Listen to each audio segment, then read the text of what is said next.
Hi LEGO fans! It's Tuesday the 13th of December and depending on where you live, 13 could be good or bad luck. For the gifts behind these doors, probably bad luck. We're exactly halfway through the 120 LEGO Advent Calendar gifts this year. Harry Potter has an early lead, but will his Felix Felicis wear off and give the LEGO friends a chance to strike back? Let's open up some doors! We're starting today's Advent Calendar door opening spectacular with the Guardians of the Galaxy. Will door number 13 bring good or bad luck? Actually, I better be careful, that's 18, that's 13. Sometimes I punch the wrong ones, but not this year so far. And, oh, it is a good luck day. Check this out, we've got Mantis, but also with a guitar for some reason. I'm not sure what that is. I don't recall Mantis playing his guitar in the holiday special, although there were a band in there. But anyhow, always a good day when you get a minifigure, and yeah, this is a good one. Really excited to see Mantis, so let's pop her together and we shall take a closer look. So our first gift for Tuesday the 13th is Mantis complete with a guitar. I have some big problems with this minifigure, but I'll get to them in just a moment. Mantis is a celestial hybrid empath with the ability to sense other people's feelings. Like her, I'm also very empathetic, or at least I think that's what Mrs. H said. The guitar is a nice element, although it looks very odd without the printed strings. I also have no recollection of Mantis holding an axe during the Guardians of the Galaxy holiday special. Maybe I slept through that bit. The minifigure is good, but it's not great. I confess to being a little disappointed. You'll also find this in set number 76193, the Guardians ship. Mantis stands on a pair of bog standard black minifigure legs. The torso print is a little more exciting and has some metallic printing. We find more of the same around the back. The arms are flesh coloured and come with black gloves. But my main problem is with the face, which is completely wrong. Check out Mantis's eyes in the movie, and then take a look at this thing. You can also find this facial print on Bellatrix Lestrange and Madame Rosmerta from Harry Potter. These guys are definitely not celestial hybrid empaths. Things don't get any better with the alternate facial expression. In fact, the printing on this face is absolutely jacked. Speaking of jacked, check out the antennae. There's more colour bleed than a pair of new jeans in a whitewash. The hair sculpt is pretty good, but being made of soft plastic, it does attract fibres. I had big expectations for Mantis and thought this would be one of the best. Maybe it's not always a good day when you get a minifigure after all. Not a good start, maybe 13 is unlucky after all. So yeah, we're moving on to number 13 of LEGO Harry Potter. New movie this time, this is going to be the Order of the Phoenix symbol, I believe. Yeah, it's a phoenix, so that would seem reasonable. And let's see what we got. Okay, we've got to build. Okay. I'm not sure. Oh, maybe. Could that be the room of requirement? I'm not sure why we've got to roll. Oh yeah, the roller skate, the dummies that they practice the spells on. That makes a lot of sense. I think that's just going to be a standard little micro figure in there. I can't really see it. Oh, there it is in grey. We shall get a closer look at that in just a moment.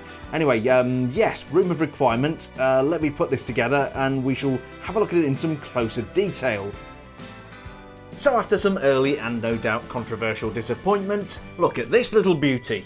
This is based on the room of requirement, also known as the come and go room. It's a secret room at Hogwarts which only appears when a person is in great need of it. In the Order of the Phoenix, this is where Dumbledore's army practice their practical defence against the dark arts skills. At the front of the build we find a micro figure standing on a roller skate. This represents a dummy which Dumbledore's army used to practice defensive spells. The attention to detail is great and even includes the fireplace. In the movie, the pillars which support the room of requirement are magically removed to create a larger space. We see the same thing on the micro scale build. The pillars have large gaps beneath them, letting in blue light. This recreates the lighting we saw in the movie. Those pillar elements are very nice and a great choice for the build. Although initially disappointed with Harry Potter for not being festive, you could argue that this is somewhat festive. For example, this is the place where Harry and Cho first kissed at Christmas. I once kissed a kleptomaniac. She took my breath away. I also kissed a bird once, but it gave me chirpies. It's untweetable. This is one of those gifts where you have to be a Potterhead to appreciate it. Thankfully on this channel I'm in very good company. Is this magical enough to win 5 points for LEGO Harry Potter? Let's check out what friends have got to offer today. So no bad luck for Potter, let's see if the same applies to friends. We got door number 13, and what have we got here? That looks like a speaker. I get that, that's okay. And that is definitely a microphone stand with a microphone in it. So what have we got here? Some kind of karaoke machine. I guess that would be logical. Not many parts today, not like we got yesterday. So quite a light gift, but yeah, I guess it's Friends themed. The Friends like to sing. Not so much in court, but yeah, not totally excited by this, but let's put it together and take a closer look. So it seems we have a musical gift from those LEGO fiends. I guess it could just be a microphone and a speaker, but I like to think it's a karaoke machine. These items are perfect for a public singing performance. Speaking of singing, I was going to buy a karaoke machine, but I got one of those new singing computers instead. It's Adele. Mrs H told me to stop singing Oasis's Wonderwall. I said maybe. The speaker is a nice and simple little build and consists of a subwoofer and a tweeter. Perfect for belting out a tune, we also have a microphone on a stand. Olivia is so good at karaoke, everybody left the pub to go and tell their friends how good she was. This is pretty much the kind of thing we expect to find inside a LEGO Friends set. It's not bad, but is it good? We'll find out in a few minutes. I feel it's unlikely we're going to beat yesterday's Darth Vader minifigure, but let's give this a chance and see what we find inside door number 13. It is... what is that? You know what I think it is? I think this is actually related to Darth's beach adventure. It's a little sandcastle, and then we got a pail, which is nice, or a bucket, I suppose you'd call it over here, and then a shovel as well. So yeah, a little sandcastle, some sea there. I guess that's kind of nice. Yeah, not very festive if I'm honest, but yeah, we don't expect festive with Star Wars. So let's put this little baby together and we shall investigate further. So we have an interesting novelty build from LEGO Star Wars. I'm not so sure I would build this quite so close to the sea, but we have a sandcastle.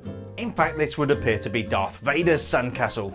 Remember seeing Fortress Vader on the back of Darth's shirt yesterday? This would appear to be a sandcastle recreation of the Sith Lord's residence. To make building easier, LEGO has included a spade and a festive red bucket. Did you know Darth Vader's actually a big collector of vinyl records? He was trying to complete his collection of George Michael albums and had to choke the record store clerk. He found their lack of faith disturbing. Okay, so a sandcastle isn't exactly a Star Wars thing, but I love the creativity the designers have brought to this calendar. Just like Darth Vader, I used to be really mean. One day I saw some kids building sandcastles and ran over and jumped on one of them. Then I wrecked his sandcastle. When I was small, I used to enjoy making sandcastles with my grandfather, but then my mother started hiding the urn. Are you ready to see what's inside the city calendar? Finally on this terrific Tuesday, we've got LEGO City, so let's see what goodness we've got in here. And my goodness, what have we got in here? Oh, we've got some animal life. Okay, yeah, we've got chicken, an egg, and what presumably looks like a nest. That's interesting. I know on the front of this calendar somewhere, there we go, we've got a barn, so I guess it only makes sense that we're going to have some animalia to put inside, and yeah, a bird, that's a thing. So yeah, I guess we're going to be able to answer the question of the chicken and the egg. So let's put this together and we shall take a closer look. And so our final gift for today comes from LEGO City and may help us answer the question, what came first, the chicken or the egg? I've just ordered both from Amazon and I'll let you know. One thing that concerns me is the size difference between the chicken and its egg. I don't know which laid which. I'm starting to think the chicken might be a ninja because its nest is full of ninja throwing stars. The nest itself uses these right-angled pieces which look a little bit like nesting material. I'm not so sure about all of the green pieces that hold this together and those stars. Maybe I'm missing some kind of subtle meaning here. Mysteries aside, I do like the chicken element. Why did the chicken go to a seance? to get to the other side. The wattle and crown seem to be very crisp, so I'm guessing this is dual moulded. The eyes are more likely printed on, but very nicely done. The egg is a single element and unsurprisingly egg-shaped. It's definitely an interesting gift with some unusual elements.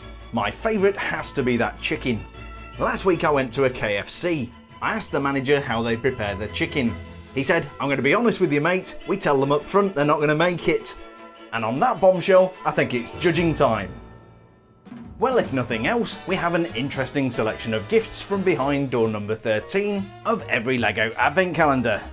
But which one of these gifts deserves to spend a sunny afternoon building sandcastles with Darth Vader, and which one deserves to snog Cho Chang in the room of requirement? Let's award some points! In last place, earning 1 point for LEGO Friends, is the microphone and speaker. Please don't cry, Friends fans, I'm sure it will get better. In what's sure to be a controversial decision, I'm giving 4th place and 2 points to the Guardians of the Galaxy. This minifigure is so lazy, it's unreal. Again, undoubtedly controversial, I'm giving 3 points to LEGO Star Wars.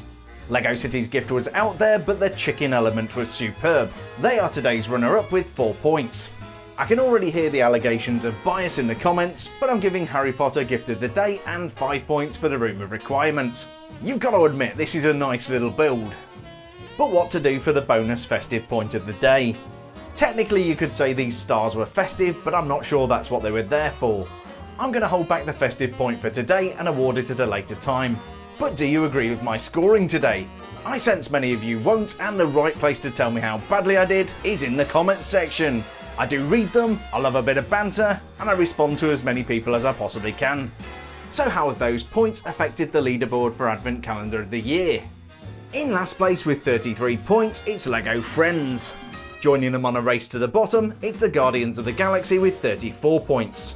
LEGO City is mid-table with 41 points, and Star Wars sit above them with a 1 point advantage. But with a 7 point advantage and 49 points, it's LEGO Harry Potter! So the 13th turned out to be a lucky day for Harry Potter, and not so lucky for LEGO Friends. Of course that can all change tomorrow when I'll be back with another 5 doors. I wish you all a terrific and tranquil Tuesday, please stay safe, and I'll see you bright and early tomorrow.